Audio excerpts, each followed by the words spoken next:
Hello, geometry people. Let's spend another day doing the Pythagorean theorem. Recall the Pythagorean theorem is a squared plus b squared equals c squared. The common mistake people make is mixing up where the a and b, c are supposed to go. A and b are legs. The legs are the two sides of the right triangle that are adjacent to the right angle. The hypotenuse is the longest side. It's the one that's across from the right angle. The hypotenuse always has to be C. If you make the hypotenuse anything else, you're going to have problems. The A and the B have to be the legs. If you put the legs anywhere else, you're going to have problems. Now, what we're going to look at today is sometimes in math, the way they ask a question gives you hints. So, look at this problem. The length of the hypotenuse of the right triangle is 12. And the length of one of the legs is 6. Find, to the nearest integer, the length of the other leg. Now, in math, when they say find to the nearest integer, or nearest tenth, or nearest whatever, when it says find to the nearest anything, that's a clue to you that the problem is not going to come out even, and you're going to have to use a calculator, and you're going to have to round it. All right? So, we're given the hypotenuse is 12, so the 12 has to go into the c squared. One leg is 6, I'm going to plug 6 in for A. The other leg we don't know, so I'm just going to keep that as the b squared. So our first step in solving this is to square the 36 and the 12, and you get 144. Now let's solve for b squared. B squared is equal to 144 minus 36 is 108. Now 108 is not a perfect square, so we've done this right. We know it's not going to come out evenly.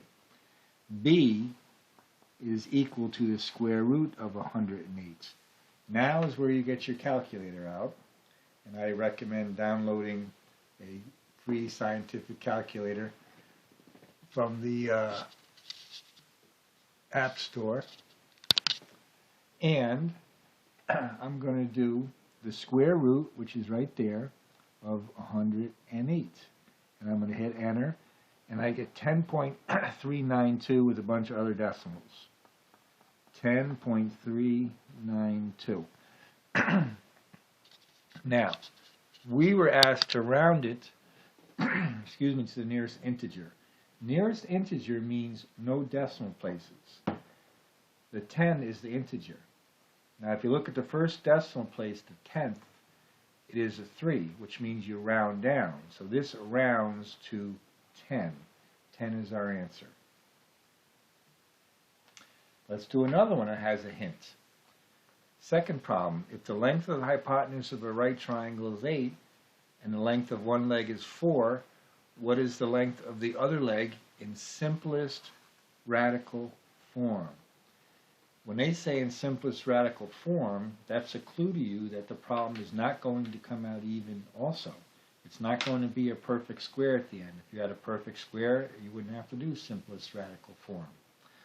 So we have the Pythagorean theorem, which is a squared plus b squared equals c squared. The hypotenuse is 8. So that has to be plugged in for C. The length of one leg is 4. I'm going to plug that in for A. And let's go ahead and solve this and then simplify it. Okay. 4 squared is 16. B squared is b squared. A squared is 64. Let's minus the 16 from 64. B squared is equal to, and if we do 64 minus 16, we get 48. Not a perfect square. So far we've done this right. B is the square root of 48. Now how do you simplify square root of 48? You recall the perfect squares.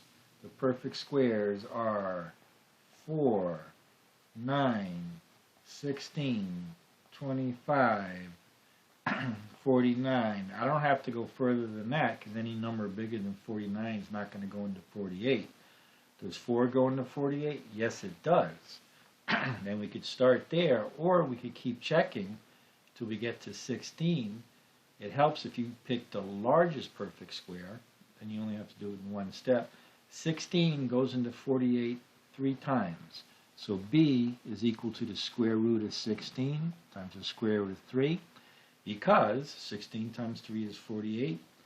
16 is a perfect square. The square root of 16 equals 4, so the answer is 4 radical 3. Now let's look at it, excuse me, another one that also has a hint for the Pythagorean theorem. In a right triangle, if the length of the hypotenuse is 25 and the length of one leg is 24, find the length of the other leg. Now notice when they say find the length of the other leg, sorry, I didn't bring up any water. It doesn't say to the nearest tenth. It doesn't say simplest radical form. When it just says find the length of the other leg, that's a clue to you that this problem is going to come out even. So, a squared plus b squared equals c squared is the Pythagorean theorem. A and b are legs, c is the hypotenuse. So, let's plug 25 in for c squared, because that's the hypotenuse.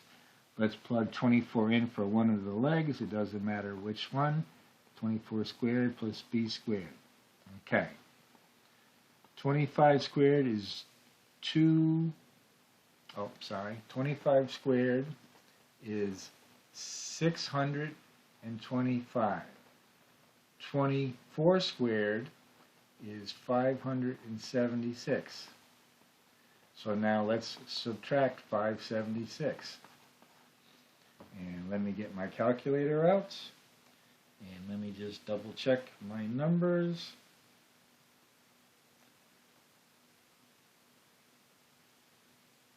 Okay, so we're going to do 625 minus 576, and it comes out to be 49. And we do know 49 is a perfect square, so b is the square root of 49, and you get 7. So you see, the way the question is asked sometimes gives you hints as to what kind of an answer you can expect. Now, one other type of problem you may get is you'll be given 3 sides of a triangle, and you're asked, can it be a right triangle? Can a right triangle have sides? Can a right triangle have sides of a triangle? Jeez, let me try that over. Can a right triangle have sides whose lengths are, and then I give you 3 numbers. Well, how do we tell if these 3 numbers are a right triangle? You plug them into the Pythagorean theorem. A squared plus b squared equals c squared. The biggest number has to be the c, the hypotenuse. So let's check if this works. Does 8 squared plus 15 squared equal 17 squared? Well, 8 squared is 64. 15 squared is 225. 17 squared is 289. 64 and 225 is 289. So the answer is yes. The sides of a right triangle can be 8, 15, and 17. 8, 15, and 17 is a triple. All right, 9, 12, 16. Let's do the same thing. Is 9 squared plus 12 squared equal to 16 squared? 9 squared is 81. 12 squared is 144. 16 squared is 256. If I add 81 and 144, I get 225. Huh. Interesting.